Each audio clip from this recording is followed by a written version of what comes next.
ಗೊಣಕನಹಳ್ಳಿ ಗ್ರಾಮದಲ್ಲಿ ವಿವಿಧ ಅಭಿವೃದ್ಧಿ ಕಾಮಗಾರಿಗಳಿಗೆ ಚಾಲನೆ ನೀಡಿ ಅರ್ಥಪೂರ್ಣವಾಗಿ ಗಣೇಶೋತ್ಸವಕ್ಕೆ ಚಾಲನೆ ನೀಡಿದ ಶಾಸಕ ಶರತ್ ಬಚ್ಚೇಗೌಡರವರು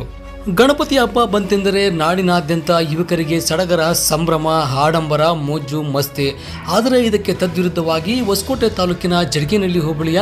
ಓರುಹಳ್ಳಿ ಗ್ರಾಮ ಪಂಚಾಯಿತಿಯ ಗೊಣಕನಹಳ್ಳಿ ಗ್ರಾಮದಲ್ಲಿ 4K ಕ್ರಿಯೇಷನ್ಸ್ ಮಾಲೀಕರಾದ ಕಿರಣ್ ರವರು ಮತ್ತು ಮಾಜಿ ಗ್ರಾಮ ಪಂಚಾಯಿತಿ ಉಪಾಧ್ಯಕ್ಷರು ಹಾಲಿ ಸದಸ್ಯರಾದ ಕೃಪಾ ಕಿರಣ್ ರವರು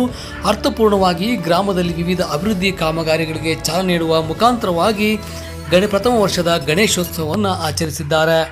ಗ್ರಾಮದ ಜನತೆಗೆ ಶುದ್ಧ ಕುಡಿಯುವ ನೀರನ್ನು ನೀಡುವ ಸಲುವಾಗಿ ಶುದ್ಧ ಕುಡಿಯುವ ನೀರಿನ ಘಟಕ, ಹಾಗೆಯೇ ಡಾಕ್ಟರ್ BR ಅಂಬೇಡ್ಕರ್ ಸಂಘದ ಮನೆ, ಜಲ್ ಜೀವನ್ ಮಿಷನ್ ಯೋಜನೆಯ ಕಾಮಗಾರಿಗೆ ಚಾಲನೆ, 9 ಲಕ್ಷ ರೂಪಾಯಿ ಮೊತ್ತದ CC ರಸ್ತೆ ಕಾಮಗಾರಿಗೆ ಚಾಲನೆ ಸೇರಿದಂತೆ ಅನ್ನದಾನವನ್ನು ಮಾಡುವ ಮುಖಾಂತರವಾಗಿ ಪ್ರಥಮ ವರ್ಷದ ಗಣೇಶೋತ್ಸವ ಸಮಾರಂಭದಲ್ಲಿ ಭಾಗವಹಿಸಿ 4K ಕ್ರಿಯೇಷನ್ಸ್ ಮಾಲೀಕರಾದ ಯುವ ಮುಖಂಡರು ಆದ ಗೊಣಕನಹಳ್ಳಿ ಕಿರಣ್ ರವರನ್ನ ಅಭಿನಂದಿಸಿ ಗ್ರಾಮಸ್ಥರಿಗೆ ಗೌರಿ ಗಣಪತಿ ಹಬ್ಬದ ಶುಭಾಶಯಗಳನ್ನು ಕೋರಿದ್ದಾರೆ.